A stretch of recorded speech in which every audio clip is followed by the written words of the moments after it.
श्री यशोदा जी के लाल रथ चढ़े मुरली बजावे। श्री यशोदा जी के लाल रथ चढ़े मुरली बजावे।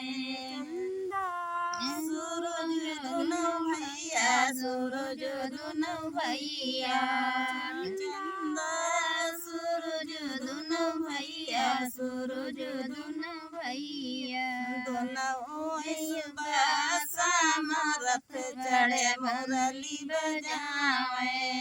दोनों सुबह शाम रथ चढ़े मुरली बजावे। यशोदा जी के लाल रथ चढ़े मुरली बजावे। यशोदा जी के लाल रथ चढ़े मुरली बजावे। गंगा जमुना दुनो बहिनी, जमुना दुनो बहिनी, गंगा जमुना दुनो बहिनी, जमुना दुनो बहिनी, दोनों बहैया का धार रथ चढ़े मुरली बजावे। दोनों बहैया का धार रथ चढ़े मुरली बजावे।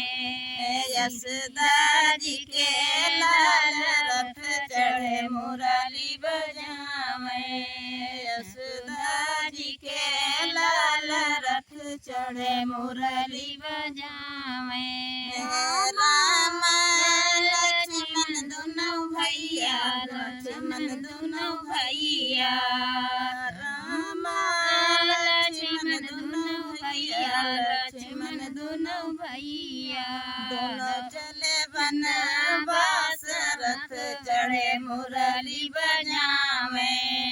दोनों चले वनवास रथ चढ़े मुरली बजावे। यशोदा जी के लाल रथ चढ़े मुरली बजावे।